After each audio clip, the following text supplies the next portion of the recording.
Thank you very much. Thank you. Nice crowd. What a good-looking group of people. Well, we have some very, very good news today, and a lot of good things are happening for our country. Please sit down. My fellow Americans, this is Liberation Day, waiting for a long time. April 2nd, 2025 will forever be remembered as the day American industry was reborn, the day America's destiny was reclaimed, and the day that we began to make America wealthy again. We're going to make it wealthy, good and wealthy. For decades, our country has been looted, pillaged, raped, and plundered by nations near and far, both friend and foe alike. American steel workers, auto workers, farmers, and skilled craftsmen, we have a lot of them here with us today. They really suffered gravely. They watched in anguish as foreign leaders have stolen our jobs, foreign cheaters have ransacked our factories, and foreign scavengers have torn apart our once beautiful American dream. We had an American dream that you don't hear so much about. You did 4 years ago, and you are now, but you don't too often, and for many years and decades even, you didn't hear too much about. Our country and its taxpayers have been ripped off for more than 50 years, but it is not going to happen anymore. It's not going to happen. In a few moments, I will sign a historic executive order instituting reciprocal tariffs on countries throughout the world. Reciprocal, that means they do it to us and we do it to them. Very simple. Can't get any simpler than that. This is one of the most important days, in my opinion, in American history. It's our declaration of economic independence. For years, hardworking American citizens were forced to sit on the sidelines as other nations got rich and powerful, much of it at our expense. But now it's our turn to prosper, and in so doing, use trillions and trillions of dollars to reduce our taxes and pay down our national debt, and it'll all happen very quickly. With today's action, we are finally going to be able to make America great again, greater than ever before.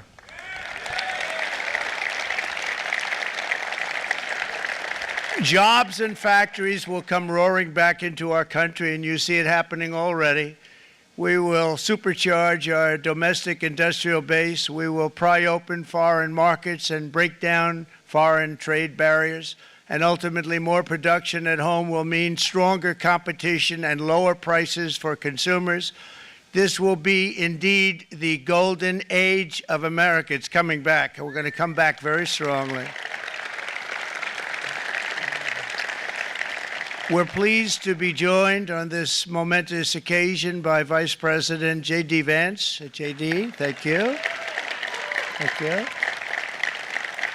Thank you very much. Where are you, J.D.? No, that wasn't too hard to find. I was looking, you know, he likes to take a low-key attitude, so usually we sit right in front. He's gaining a lot of confidence, Mike, isn't he? And nearly my entire cabinet is here, as well as Speaker Mike Johnson, who's done an amazing job. And with the great success we had last night in Florida, we have a majority of 7. And 7's like a lot when we had it at 1, right? You've done a fantastic job. And many of the members of the House and Senate are with us. Senators, Congressmen, thank you all for being with us. We appreciate it. For decades, the United States slashed our trade barriers on other countries, while those nations placed massive tariffs on our products and created outrageous non-monetary barriers to decimate our industries. And in many cases, the non-monetary barriers were worse than the monetary ones. They manipulated their currencies, subsidized their exports, stole our intellectual property, imposed exorbitant VAT taxes to disadvantage our products, adopted unfair rules and technical standards, and created filthy pollution havens. They were absolutely filthy, but they always came to us and they said, we're violating, we should pay for it. It's all detailed in a very big report by the U.S. Trade Representative on Foreign Trade Barriers, and I'll just hold it up for you. It's available, and you don't have to pay too much. As I understand it, you'll pay nothing. It's a lot of work for something, actually, because it's a special book. It's frankly, it's very upsetting when you read it, when you see what people have been doing to us for 30 years. This all happened with no response from the United States of America, none whatsoever. But those days are over. Let me offer just a few examples of the vicious attacks our workers have faced for so many years. The United States charges other countries only a 2.4 tariff on motorcycles. Meanwhile, Thailand and others are charging much higher prices, like 60%. India charges 70%. Vietnam charges 75%, and others are even higher than that. Likewise, until today, the United States has for decades charged a 2.5 tariff. Think of that, 2.5% on foreign-made automobiles. The European Union charges us more than 10% tariffs, and they have 20% VATs, much, much higher. India charges 70%, and perhaps worst of all are the non-monetary restrictions imposed by South Korea, Japan, and very many other nations. As a result of these colossal trade barriers, 81% of the cars in South Korea are made in South Korea. 94% of the cars in Japan are made in Japan. Toyota sells 1 million foreign-made automobiles into the United States, and General Motors sells almost none. Ford sells very little. None of our companies are allowed to go into other countries. And I say that, friend and foe. And in many cases, the friend is worse than the foe in terms of trade. But such horrendous imbalances have devastated our industrial base and put our national security at risk. I don't blame these other countries at all for this calamity. I blame former presidents and past leaders who weren't doing their job. They let it happen.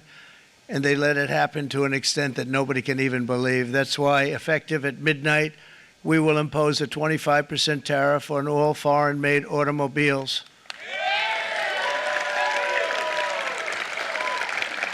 Thank you. Brian, I'd like to have you come up here for a second, okay? I just see him sitting. He's been a fan of ours. And he understands this business a lot better than the economists, a lot better than anybody. Brian, say a few words, please, would you? Thank you, Mr. Thank you. President. It's a great honor to have you. Thanks. Thank you, Mr. President. I grew up just north of Detroit, Michigan, in Macomb County, known as the home of the Reagan Democrats. My first vote for president was for Ronald Reagan. I thought that was going to be the best president I ever saw in my lifetime until Donald J. Trump came along. I have watched my entire life, I have watched plant after plant after plant in Detroit and in the metro Detroit area close. There are now plants sitting idle. There are now plants that are underutilized. And Donald Trump's policies are going to bring product back into those underutilized plants. There's going to be new investment. There's going to be new plants built. And the UAW members, and I brought 20 of them with me, they're sitting right over here. We support Donald Trump's policies on tariffs 100%. So, Mr. President, we can't thank you enough. And in 6 months or a year, we're going to begin to see the benefits. I can't wait to see what's happening 3 or 4 years down the road. Thank you, Mr. President. Thank you so much. Thank you. What a great guy. He got it right from the beginning. He got it before almost anybody else. This group over there, they got it too. And you know, we won the state of Michigan. We won almost all of them, but we won Michigan by a lot, and I want to just thank you all. The auto workers were fantastic. The Teamsters were fantastic. Everyone was pretty good, I will tell you. Thank you very much. I appreciate it. You're going to be very happy very soon, and you probably see what's happening with all of the, not only car companies, but car companies in particular. See it with all of the ones they're moving, they're announcing day in, day out. You're seeing it. Nobody's ever seen anything like that. With today's actions, we're also standing up for our great farmers and ranchers who are brutalized by nations all over the world. Brutalized. Canada, by the way, imposes a 250 to 300% tariff on many of our dairy products. They do the first can of milk. They do the first little carton of milk at a very low price, but after that it gets bad, and then it gets up to 275, 300%. So when they're figuring what's Canada charging, they say, oh, about 2%, 3%. But take a look at what happens down the road. When you look a little bit, it's not a pretty picture, and we don't like it, and it's not fair. It's not fair to our farmers. It's not fair to our country. And with countries like Canada, you know, we subsidize a lot of countries and keep them going and keep them in business. In the case of Mexico, it's $300 billion a year. In the case of Canada, it's close to $200 billion a year. And I say, why are we doing this? Why are we doing this? I mean, at what point do we say you got to work for yourselves, and you got to? This is why we have the big deficits. This is why we have that amount of debt that's been placed on our heads over the last number of years, and we're really not taking it anymore. Through non-tariff barriers, the European Union bans imports of most American poultry. You understand? They say, we want to send you our cars, we want to send you everything, but we're not going to take anything that you have. Australia bans, and they're wonderful people and wonderful everything, but they ban American beef, yet we imported $3 billion of Australian beef from them just last year alone. They won't take any of our beef. They don't want it because they don't want it to affect their farmers. And you know what? I don't blame them, but we're doing the same thing right now, starting about midnight tonight, I would say. And China charges American rice farmers an overquota, it's called, a tariff rate of 65%. South Korea charges 50%. Actually, they charge different, from 50% to 513%. And Japan, our friend, charges us 700%. But that's because they don't want us selling rice and other things. Who can blame them, Madam Secretary? Agriculture, great job you did on eggs, by the way. The egg prices came down 50%. You got them down 50% once we got involved. They were going through the sky. The egg prices, they were going through the sky, and you did a fantastic job. Now we have lots of eggs, and they're much cheaper, down about 59% now, and they're going down further. We charge 2.8% for so many things that other countries are charging 200%, 300%, and 400% for. If imposing tariffs and protective barriers made nations poor, then every country on earth would be racing to eliminate these policies, and China would be the first on line. They run a very strong country, but they're not first in line, and the American people are paying a very big price. From 1789 to 1913, we were a tariff-backed nation, and the United States was proportionately the wealthiest it has ever been. So wealthy, in fact, that in the 1880s, they established a commission to decide what they were going to do with the vast sums of money they were collecting. We were collecting so much money so fast, we didn't know what to do with it. Isn't that a nice problem to have? What do you think, Marco? Good problem? Marco would love that problem. But we don't have that problem anymore, but we're not going to have it very much longer, I will tell you. But they collected so much money, they actually formed a commission to determine what they were going to do with the money, who they were going to give it to, and how much. Then in 1913, for reasons unknown to mankind, they established the income tax so that citizens, rather than foreign countries, would start paying the money necessary to run our government. Then in 1929, it all came to a very abrupt end with the Great Depression, and it would have never happened if they had stayed with the tariff policy. It would have been a much different story. They tried to bring back tariffs to save our country, but it was gone. It was gone. It was too late. Nothing could have been done. It took years and years to get out of that depression, far longer than even FDR had that office right over there for a long period of time. The ramp system, that's rather intricate, was built because of him, and every time you walk up, you think of him, and he did a great job in many ways, but it lasted long beyond his terms, as you know. But it's not too late any longer, and we're going to start being smart, and we're going to start being very wealthy again. We're going to be wealthy as a country because they've taken so much of our wealth away from us. We're not going to let that happen.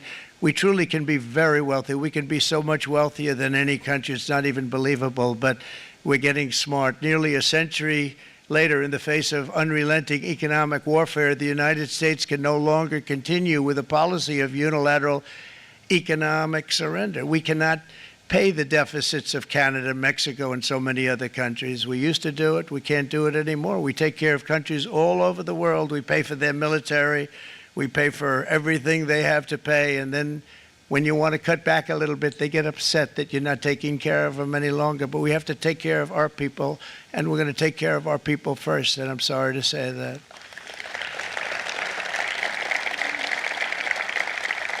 And today we're standing up for the American worker, and we are finally putting America first.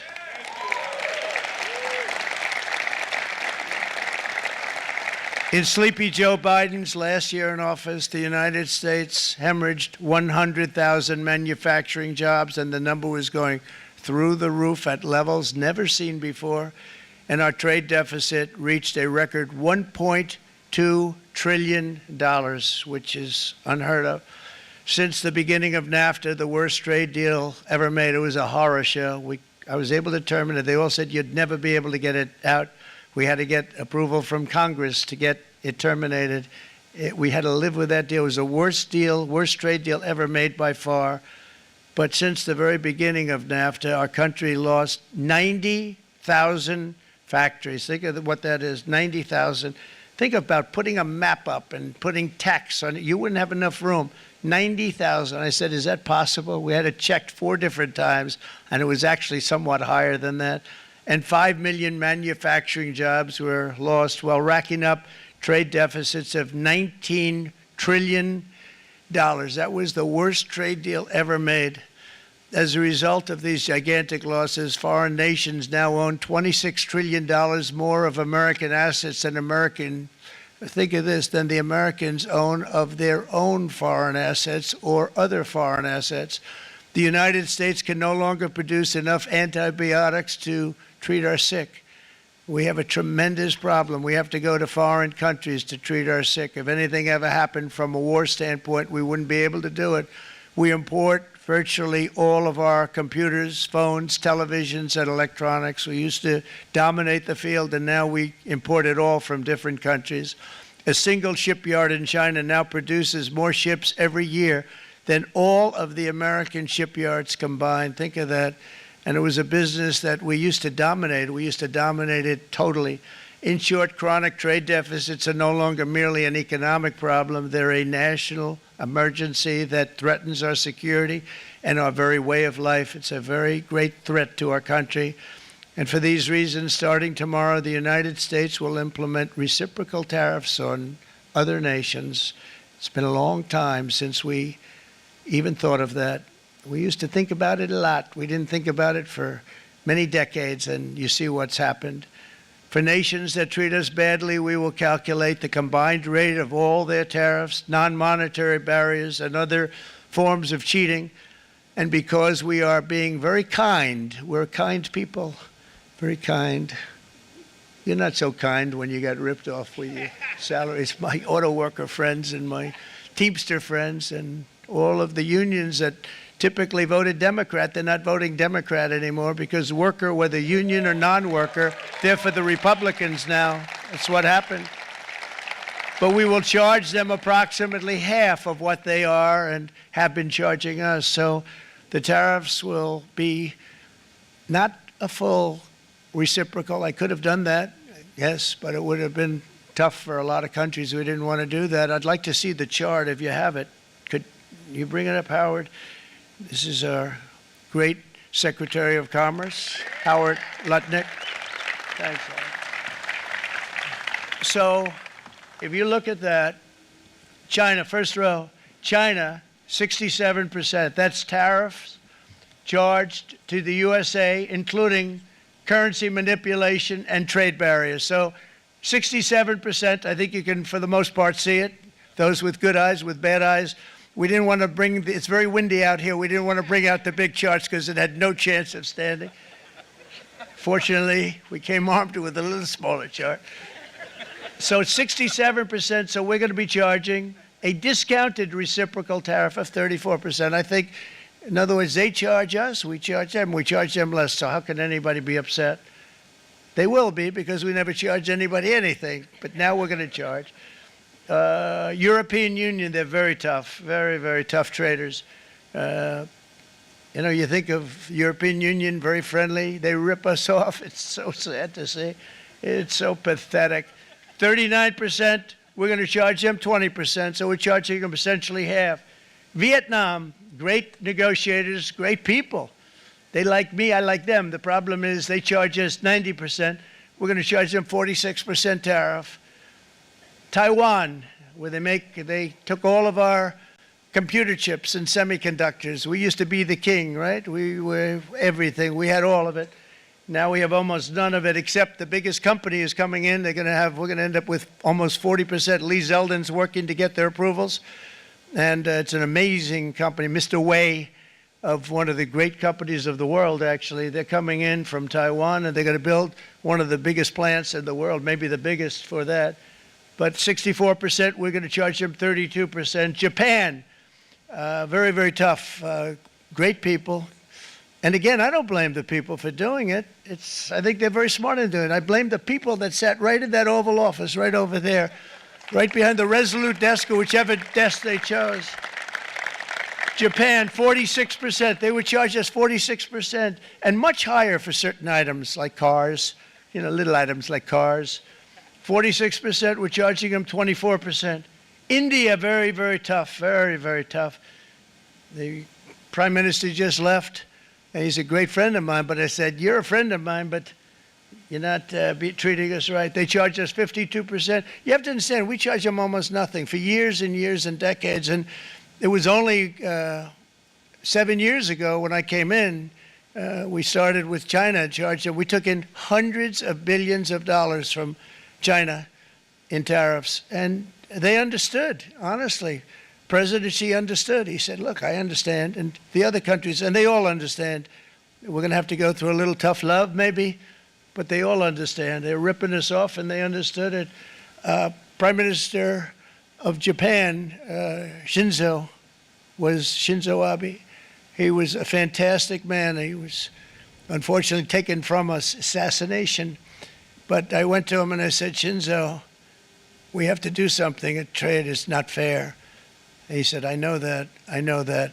And he was a great gentleman. He was a fantastic man, but he understood immediately what I was talking about. I said, Shinzo, we have to do something. He said, I know that. And we worked out a deal, and it would have been a much better deal, but frankly, there were many years left on the deal that was made previous to my getting there, but it was something. If you look at Switzerland, 61% to 31%. Indonesia, Malaysia, Cambodia. Oh, look at Cambodia, 97%. We're going to bring it down to 49. They made a fortune with the United States of America. United Kingdom, 10%, and we'll go 10%. So we'll do the same thing. South Africa, 60%, 30%, and they've got some bad things going on in South Africa. You know, we're paying them billions of dollars, and we cut the funding because a lot of bad things are happening in South Africa. The fake news ought to be looking at it. They don't want to report it. Brazil, 10%, 10%. Bangladesh is 74%. So you see what's going on. Pakistan, 58%. Sri Lanka, 88%. So what we're doing is we're taking not the full, we could take the full 88%. Thanks a lot, Howard. He's doing a very good job. How's he doing, all right? I think you better take it with you. It's not going to last very long. He's going to put it, it's going to follow you down with the wind. I brought a hat just in case it got too windy, but here, would anybody like a hat? I'm not giving it to a cabinet. I'm giving it to the auto workers. Come here.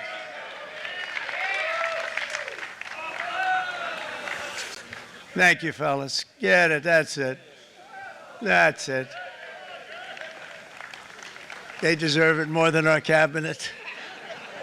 Our cabinet has plenty of hats. But you see the numbers. The numbers are so disproportionate. They're so unfair. At the same time, we will establish a minimum baseline tariff of 10%. You notice that on the chart. And that'll be on other countries to help rebuild our economy and to prevent cheating. So we're going to have a minimum of cheating, and we're going to be very severe on the people that at the gate that watch the tariffs and watch the product coming in, because there's been a lot of bad things happening at the gate because the money is so enormous that you're talking about. There's never been probably anything like it in terms of the enormity, and there are a lot of bad things happen at the people that do the check-in, and they're looking at 10-year jail sentences if they do play. We're going to treat them so good, but if they cheat, the repercussions are going to be extremely strong. Foreign nations will finally be asked to pay for the privilege of access to our market, the biggest market in the world. We're right now the biggest market in the world. We had a great country 4 years ago in terms of the economics. We were doubling up on China. We were doing so well. Nobody was going to catch us, but so much of it slipped away over the last 4 years under Biden. I campaigned on this policy throughout last year, and today that promise was made, and it was also a promise, as you know, that was kept. Promises made, promises kept. To any company that objects to our common sense reciprocal tariffs, again, reciprocal, back and forth, back and forth.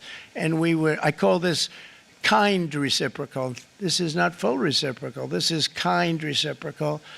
But what we do is we cut it in half. We charge them. My answer is very simple if they complain. If you want your tariff rate to be zero, then you build your product right here in America, because there is no tariff if you build your plant, your product in America.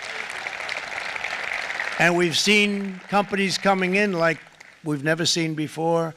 Likewise to all of the foreign presidents, prime ministers, kings, queens, ambassadors, and everyone else who will soon be calling to ask for exemptions from these tariffs. I say, terminate your own tariffs, drop your barriers, don't manipulate your currencies. They manipulate their currencies like nobody can even believe, which is a bad, bad thing and very devastating to us.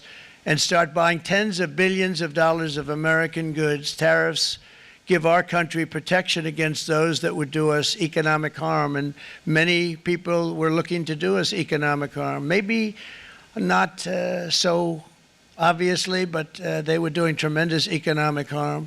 But even more importantly, they will give us growth. These tariffs are going to give us growth like you haven't seen before, and it'll be something very special to watch. I am so looking forward, and Brian, it's going to happen even faster than you said. You know, you might say, but it's already started. It's already started. Work's already begun on plants all around the country, and you see that as before. These are big, rich companies. We have $61 billion started on a big plant going up. It's going to be announced over the next 2 days, and they already started work. Many of these the biggest companies in the world, they've committed to build, build, build. We're going to build, build, build, sir.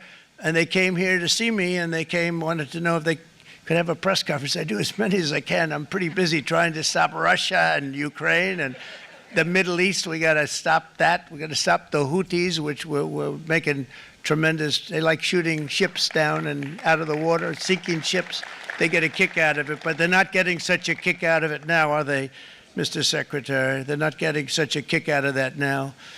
But here are just a short list of some of the companies that have already announced and committed to investment. And this is a company that built its factories and its plants in China.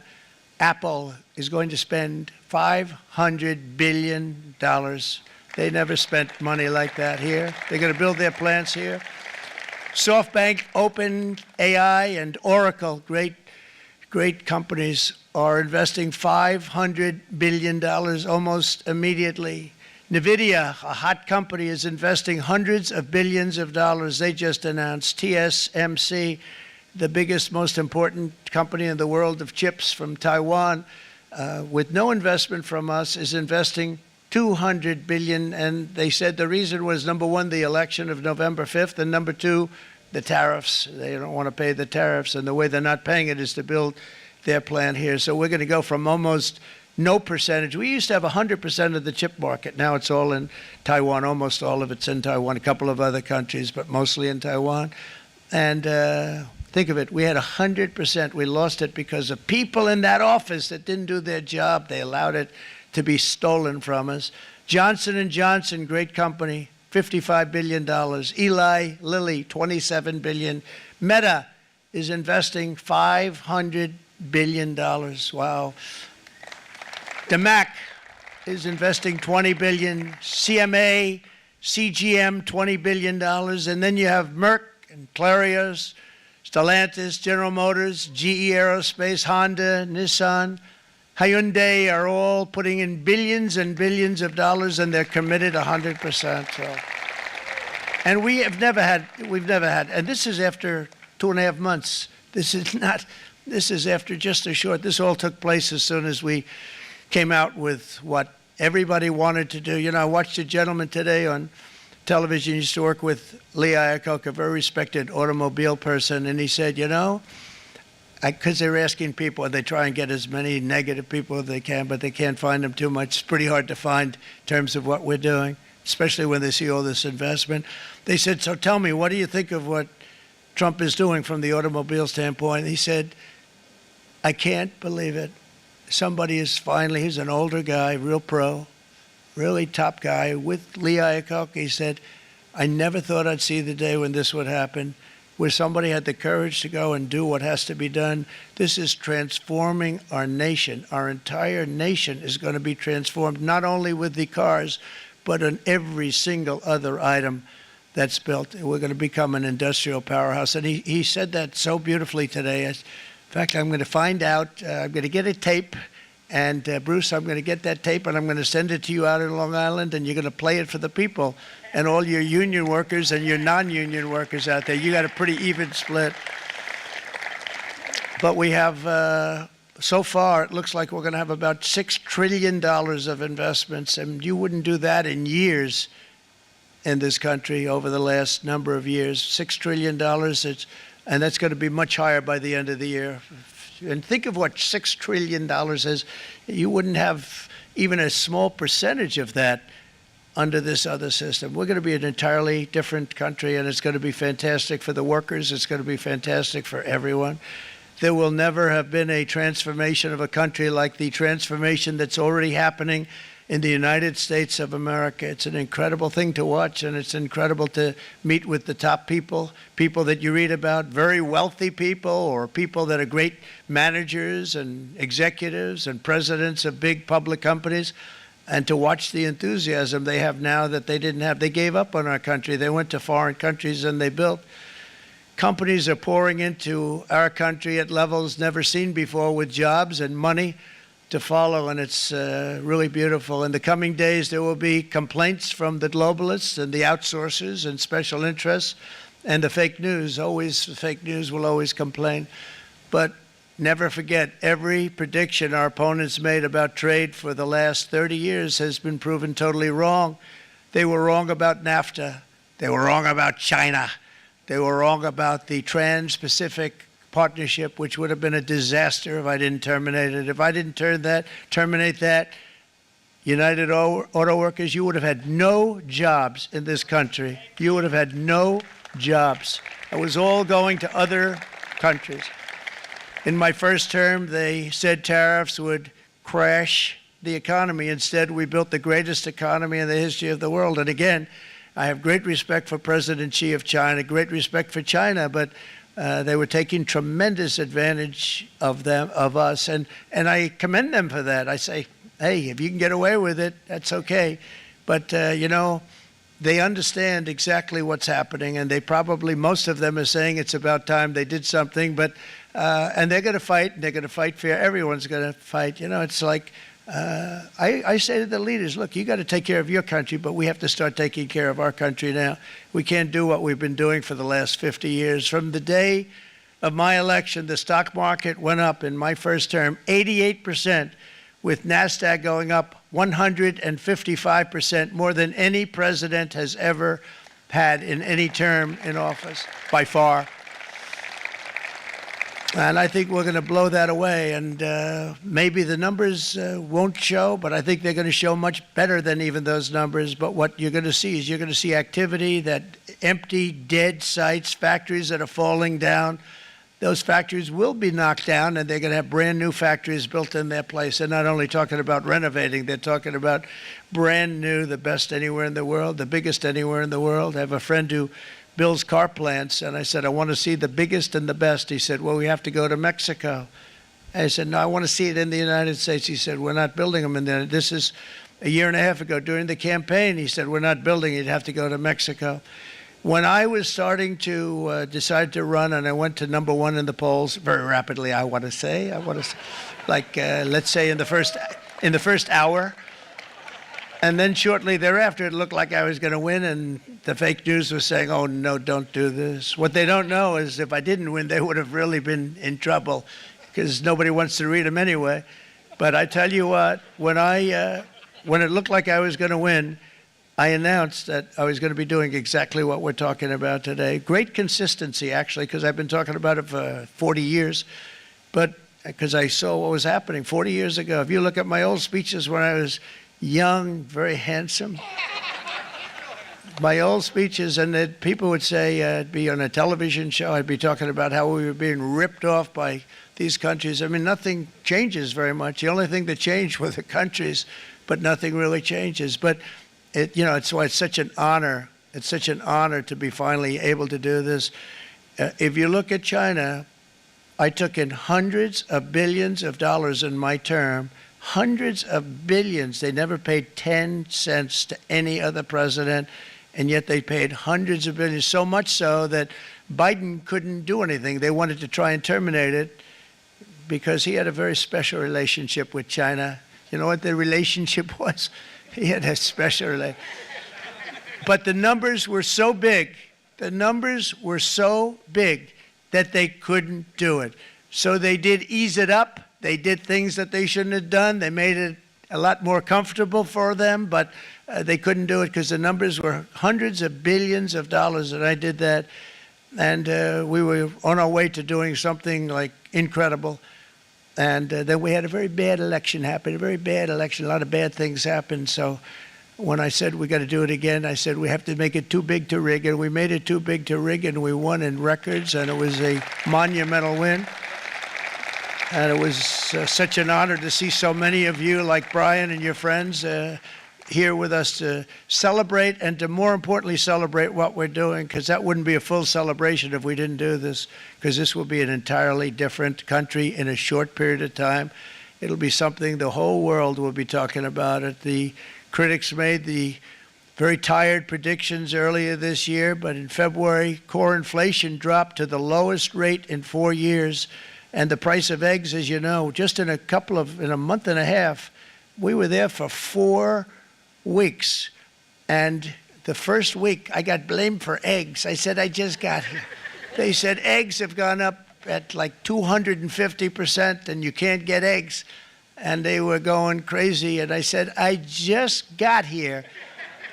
And then we got to work on eggs, and we got to work on everything. And our great Secretary of Agriculture, you did a fantastic job, Brooke Rollins. She did a fantastic job. And as I said before, the price of eggs dropped now 59%, and they're going down more, and the availability is fantastic. They were saying that for Easter, please don't use eggs. Could you use plastic eggs? I said, we don't want to do that. We want to, and you really came through. It's an amazing job. Thank you very much, Brooke. You did great. But likewise, an old-fashioned term that we use, groceries. I used it in the campaign. It's such an old-fashioned term, but a beautiful term, groceries. It sort of says a bag with different things in it.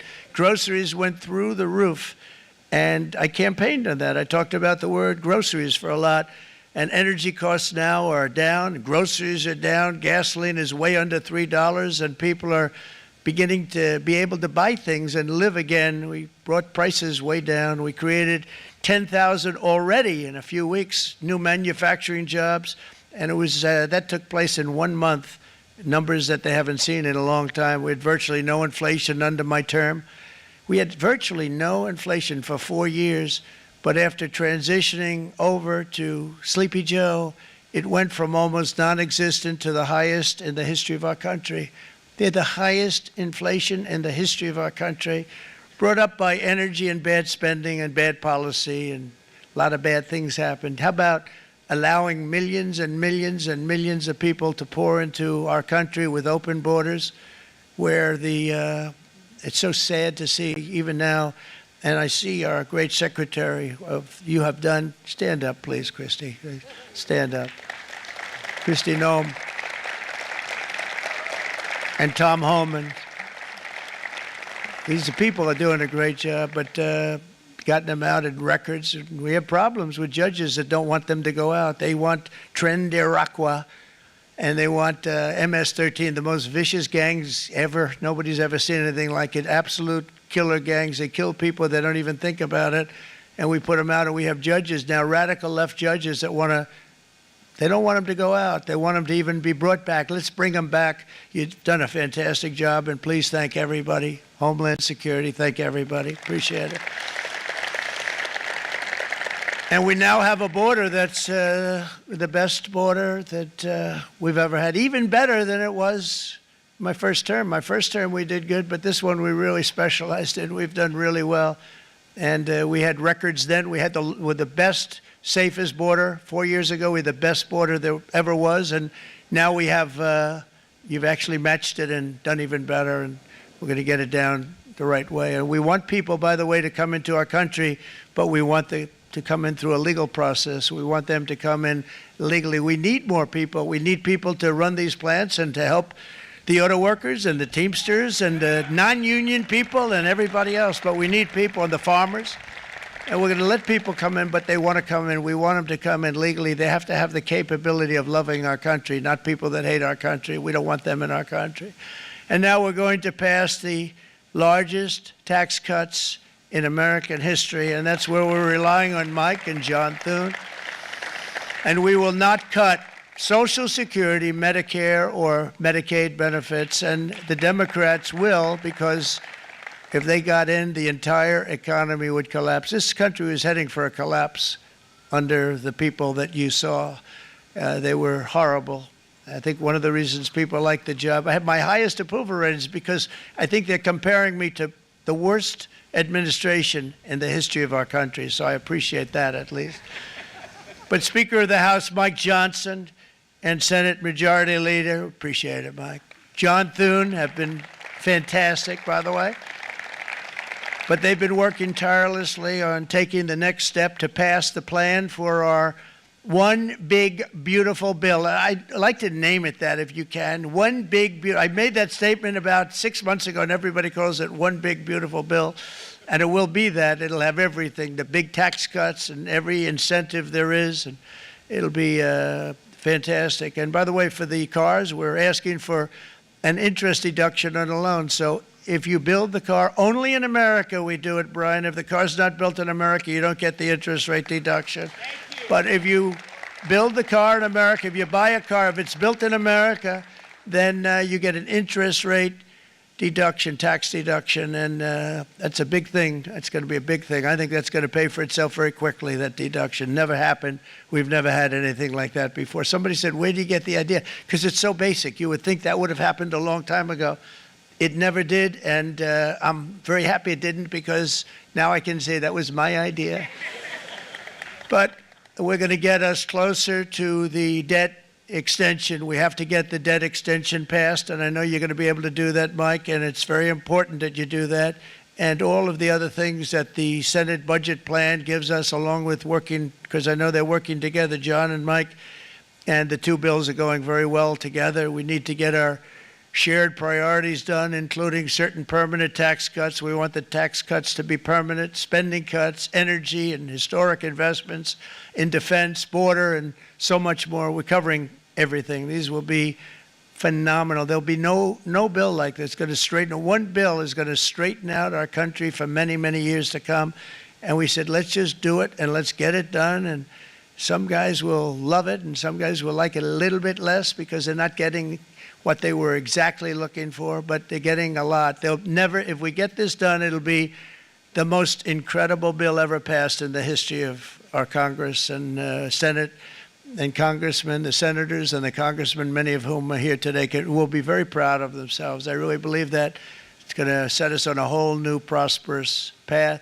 We're going to cut spending and right-size the budget back to where it should be. We're going to do that very strongly. Thank you, Rick. Thank you. John, thank you. Oh, look at all of our senators over there. Oh, boy, that's a nice group of people. But I won't like them so much if they don't get this bill done. That's a great group. And Congressman, thank you very much. I appreciate it. Tremendous people. The Senate plan has my complete and total support, and the House plan likewise is very similar. They're moving along pretty much at the same clip, and as soon as you're ready, you'll show it to me, and I'm sure it'll have my support, Mike.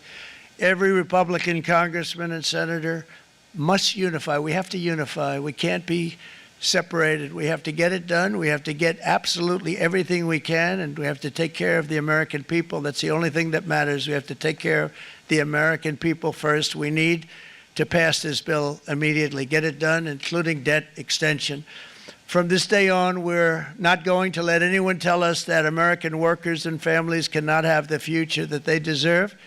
We're going to produce the cars and ships, chips, airplanes, minerals, and medicines that we need right here in America. The pharmaceutical companies are going to come roaring back. They're coming roaring back. They're all coming back to our country, because if they don't, they got a big tax to pay. And if they do, I'll be very happy, and you're going to be very happy, and you're going to be very safe. We're going to build our future with American hands, with American heart, American steel, and we're going to build it with American pride like we used to. We're approaching our 100th day as president, and have been given credit by a lot of people, actually, even some of the fake news. Can you believe it? Which in this case hopefully isn't fake, for having done more in that time than any other administration in the history of our country in the first 100 days. I think we've had an amazing, in terms of what we've done, what we've gotten accomplished. I'd like to see if we can get that war ended and another war from not starting in the Middle East. We have to get Russia. They're losing 2,000 on average, 2,500 people a day, young people, soldiers, Russian. Think of that. 2,500 through some days, but on average, probably over about a 1 week period, it's 2,712, they say. They're losing those soldiers. They're dying. They're being decimated. And they're not from our country, but they're from other countries. But they're human beings. They're from Russia. They're from Ukraine in this period, most of them. And we're going to get it stopped. It's a senseless war that would have never happened if I was president, and it shouldn't be allowed to go on. And I think we're being given good cooperation by Russia and by Ukraine, but we have to get it stopped. It's humanity. It's humanity. It's a terrible thing. This will be a very big moment. I think you're going to remember today. It's going to be a free nation that we're dealing with. We're going to have a very free and beautiful nation. It's going to be Liberation Day in America, and it's going to be a day that hopefully you're going to look back in years to come and you're going to say, you know, he was right. This has turned out to be one of the most important days in the history of our country. God bless you, and God bless America. Thank you, everybody. Thank you very much. Thank you. Thank you very much.